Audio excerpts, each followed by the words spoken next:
with the other councils. Orubajoro hababirwa gambira koti aibemberwa omuramuzi Gladys Kamasanyo arukutwara koti ya Wildlife ngundi tusawa ayabeireho omukozi ahairwariro eryakamuri yakwatirwa mu kikwekweto ekyakorebwa aba National Drug Authority NDA n'ebiboxi 12 ebyabirimu emikebe rushanjuma 20 eyebijuma birukurwanisa amanu g'akakoko ka munywenje eyabihandikirweho ngune ya Gavumenti kandi terikuguzibwa ogo Omubazi egi yabariyo nagitwara omulinansana mu district ya Wakiso. Offense of possession of government stores, I did find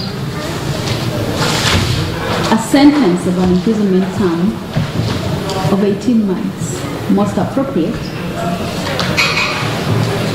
For the second count, the offense of possession of classified drugs, I did find a sentence of imprisonment of 4 years, most appropriate for each of the convicts.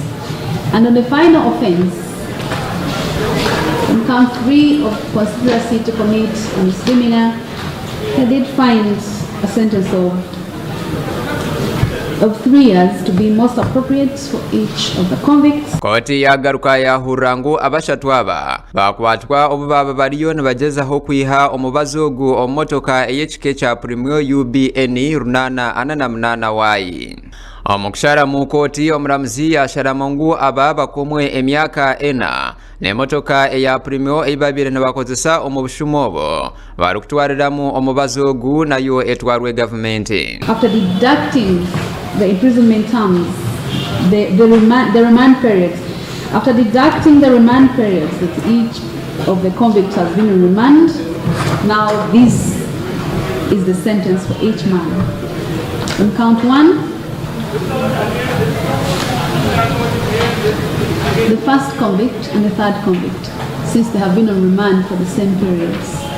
So for each of them, Chibadia Ronald, the first convict, and Obema Stanley, the third convict, on count 1, each of the 2 men is sentenced to an imprisonment term of 17 months and 3 days. Omukwezi kwa 11 omwaka oguhoire omushango guri kugenda omumaisho omuramuzi Kamasanyo akaragire ekitongore kya NDA ngo kitware omubazi omumarwariro kandi aba NDA nkwe okugutwara omwirwariro eryakayunga erihango. Abyazirwa mwiri omugambirizi w'ekitongore ky'okujunanizibwa ahabw'Okwiba omubazi omwihange kya National Drug Authority yagira ngo abashuma b'omubazi gwa Gavumenti kandi bari abakozi ba Gavumenti Ministry ey'ebyabakozi b'emirimo eya Public Service hamwe n'eby'amagara batekeho enkora ey'okujunana aba babe ekitambo n'ekyokureberaho ahabw'abandi. Access to safe good quality drugs that work well. Trying to stop the theft of government drugs is actually an extended responsibility from the Minister of Health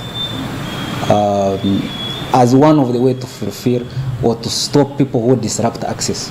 Because when we talk about access, drugs must be available.